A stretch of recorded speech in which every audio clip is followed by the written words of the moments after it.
Welcome to IQ HitList. I am Vishwa Sadashivan. IQ HitList is Inconvenient Questions one-on-one interview that explores the views of an individual that you want to see. My guest today, now how on earth am I going to describe him? Right? He is a troublemaker.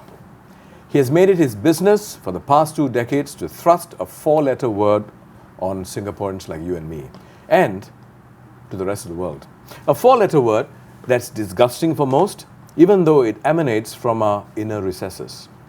You could say he has mastered the art of raising inconvenient questions about the convenience room. I'm talking about Jack Sim, affectionately known as Mr. Toilet.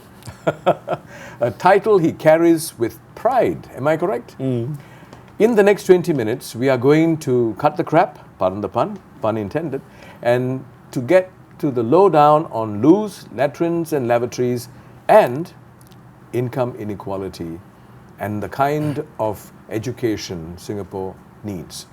Well, Jack, welcome back, my good friend.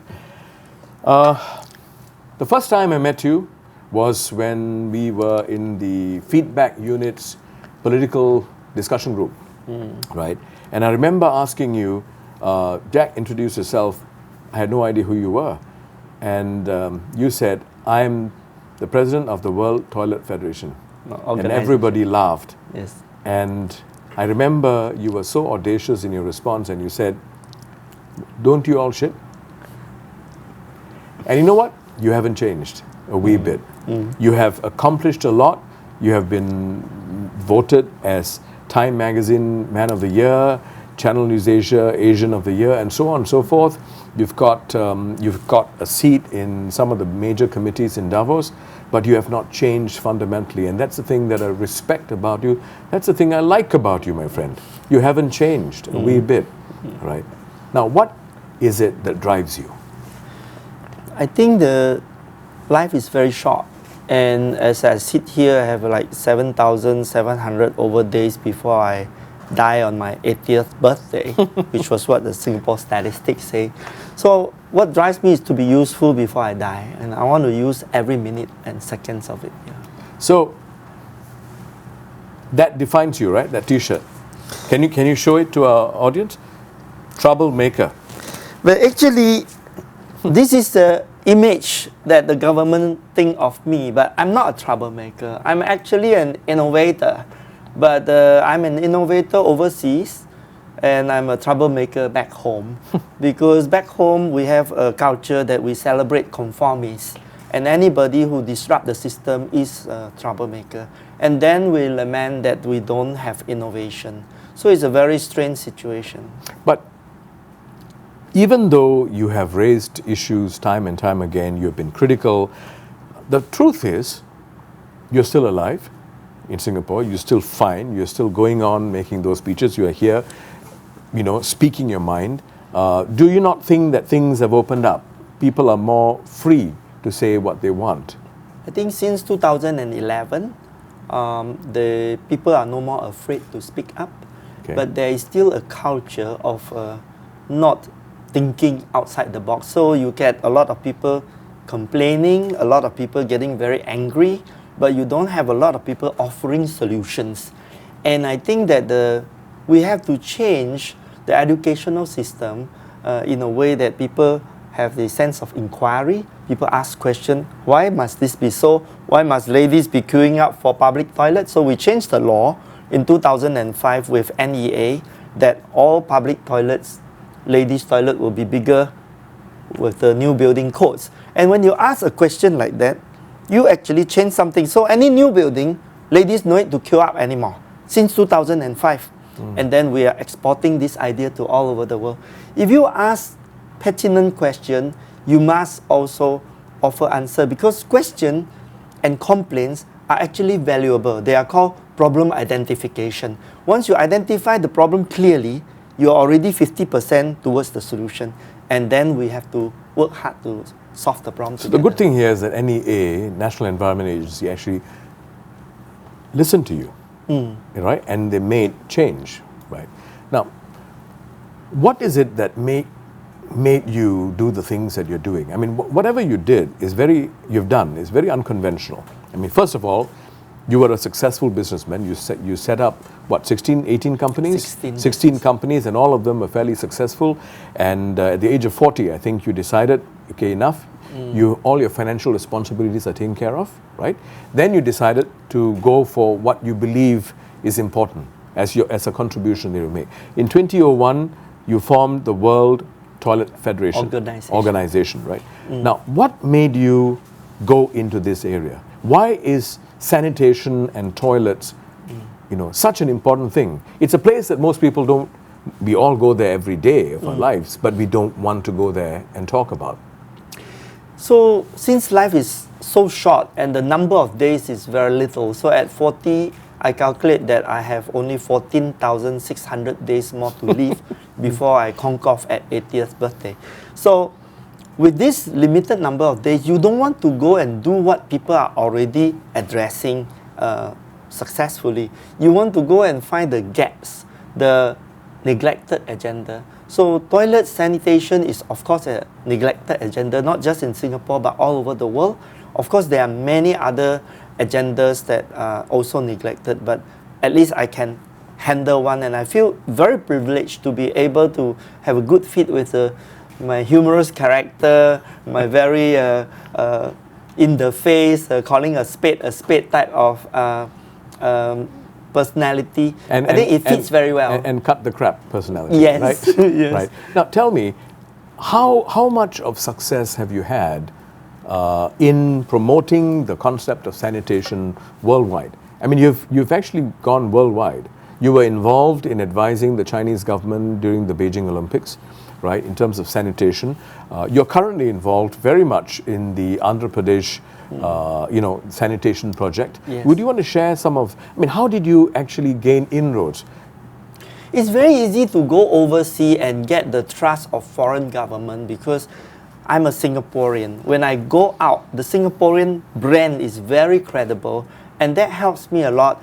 And of course, the storytelling and the media coverage create a lot of powerful legitimacy for me. So right now, I'm helping Chief Minister Chandrababu Naidu of Andhra Pradesh to build 6 million toilets with a budget of $1.8 billion. I mean, why would an Indian Chief Minister, the most progressive one in the whole country, trust a Singaporean to take this heavy responsibility, and also not just to build the toilet, but to make sure people use the toilet and clean it after that. Yeah. So and you're not Indian.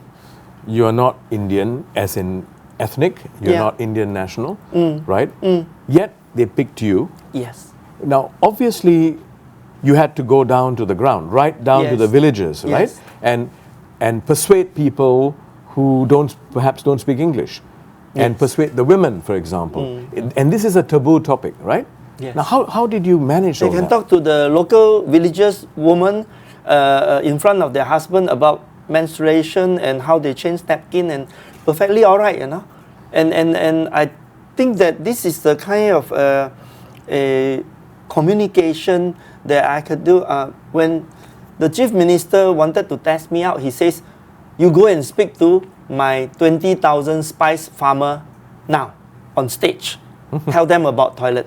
Whatever you want to say. 20,000. And I speak through the interpreter who interpret in Telugu, and the response was fantastic. And he saw it on the spot that I'm joking with them that toilet is the happiest room in India because every time you go into the toilet, you're not happy, but when you come out, you're very happy.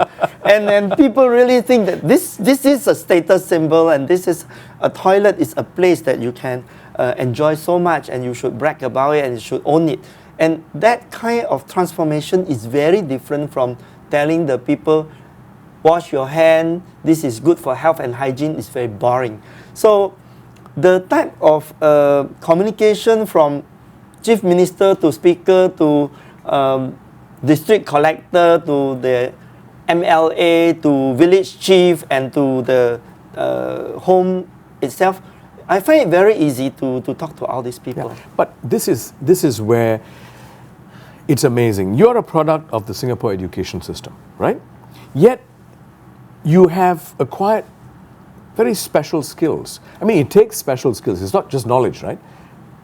Knowledge alone, would you agree, is not enough to be able to do what you're doing. It requires empathy. It requires patience. It requires the ability to actually tailor and customize solutions to suit different people, right? How did you acquire these skills? And what do you think is needed today to change our next generation, to prepare our next generation for the challenges ahead? I probably got this because I failed in the educational system in Singapore. So I failed everything and I could not go anywhere else, and I went to CIDB, which is ITE today. I'm very proud of it. And the fact is that when you go and do business, you do not need an MBA. You can just do business with common sense. And all the life doing business for 16 years is very practical orientated. So doing business is about building trust, creating relationship, empathizing on how the customer would need the product, and then designing the solution each time. So I think what we need in the educational system is, currently our educational system is producing generations after generations of conformists. And if you conform, we'll give you good marks. If you have the best memory, you will be the top in class. But we do not promote the spirit of inquiry. I was teaching in Israel, MBA classes. The questions are non-stop. I was visiting a kibbutz in Israel, and the children who received me are 8, 9, and 12 years old. And throughout the whole tour, they are explaining to me how they organize the whole school, and that the teachers are not teaching. 8, 9-year-olds. 8, 9, and 12. Wow. And they are all eloquent, and they can tell me why they built a hedge here because the boys are kicking the football over this side, how they redesign the school. And then I went to the democratic school. The curriculum is you choose what you want to study, and then you create your own curriculum. There's so much freedom and ownership in the educational system. I went to Harvard Business School. The teachers are entertainers. And that is why people enjoy going to Harvard Business School, because if you were to be taught in a very boring way, you'll never remember. Yeah. So I think that there are a lot of good things we have to teach here. What we need is to teach curiosity, commitment, community, compassion, and courage. And these But you said teach. Can you teach these things? I would more or less say unleash it, because these are already inside the child. Yeah. And each child has all these values and virtues, and these are soft skills. What happens is that the moment they go to school, the school try to take it away from them and try to put a leash on them. Now we have to unleash. Unleash means there was a leash before. And we have to release the children from their natural curiosity and natural awe of wonder and all that. What you're saying, Jack, makes absolute sense, right? And I'm sure even our bureaucrats, our ministers would get it, because what you're saying makes absolute sense. Because in the 21st century that we're living in a globalized world, we want our young people to actually go out to the world, and really make it big, be successful. And without these skills, they're not going to make it, right? Now, why is it that you think, in spite of people like you bringing this up, there is still a resistance to go this way? Let's say now we have 2 new Minister of Education, and I really hope that I can kind of excite them into this new way of education, which is soft skill contextualized into hard skill. So if you are teaching mathematics, why don't you teach mathematics and economics and empathy and compassion all together by teaching them, giving them sums like Mr. Tan family has 5 mouths and he earns $1,500, and he has to send his child to school and he has to eat food. Allocate his finances. And then the child doesn't have the full information. Some may think that he needs only $10 to buy rice for the whole month. Some may think he needs $300. And then they discover the answer, and then each child give you a different answer, and they are all good answers because it isn't the answers that we want to give marks to. We want them to go through the process of learning. And then they start to empathize that, hey, this Mr. Tan 1005 is not enough. And then how many of them are in Singapore like that? And you don't have to have extra curriculum time, but you can teach everything together bundled. And school will be more fun like that, rather than to be very dry. And most kids, I have 4 kids, they don't enjoy school except their friends. They enjoy meeting their friends, but they don't enjoy the teacher except maybe one or two. Yeah. You have started talking to the political leaders, to the education ministers and bureaucrats. You have started engaging them, right? Are you optimistic that things can change? I think it has to change because they have no choice. Today it's not possible to increase productivity. Even you say target at 2% and they cannot get it. It's also very difficult for us to say, let's suddenly go for innovation. The innovation will take us a whole generation by teaching the primary school to secondary school to IT to university, and I'm starting to do that, and IT loves it, and the university, maybe they will try. And also, as you said, to unleash. Yes. Right? Yes. Because it was there in the first place. Yes. Yeah. But this is for the innovation, for the next generation, we have to start planting the seed. What do we do currently is that our strength is efficiency. So we have to use all the middle management people, the decision maker, to think ecosystem. Yeah. It is not so difficult than innovation. Right now, innovation means bring some ang moh from overseas, pay them lots of money to tell you what you already know, and nothing happens. So if we were to start to appreciate our local talent, start to allow them to think laterally and to think innocently, then we would be able to solve this problem eventually. But right now, we got to think ecosystem. The Singapore as an economic powerhouse happens because we are able to go across discipline. Yeah. So if we are able to connect finance with economics, with social, with politics, with public policies and everything, we can be a very, very efficient thing if we are together. Right now, if people work in silos, you don't get the best out of it. Okay, so we have to wrap now. Now, if there's one inconvenient question that you want to ask our viewers and ask Singaporeans at this point in time, what would that be, Jack? The question will be, why can't we see the beauty and the talent inside local people? Why are we always thinking that the white man is smarter than us? And if I ask this to the government, they will say, come on, Jay, it's no more like that. Maybe long time ago, we're not like that. In fact, it's worse now than before because in the past, at least they admit that they are thinking like that. Now, they think they're not thinking like that. But just look at all the DJs, they have to slang like hell on every radio channel to, I don't know, not be a Singaporean, but to be an American or a British. And then all these shopping centers, they have to be white models to sell high prices. You are already sick in your brain. Colonization has never left you. All right. Thank you very much, Jack. Thank you. Right. Well, that's Jack Sim.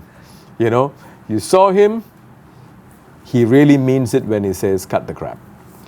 This has been IQ Hit List with Jack Sim.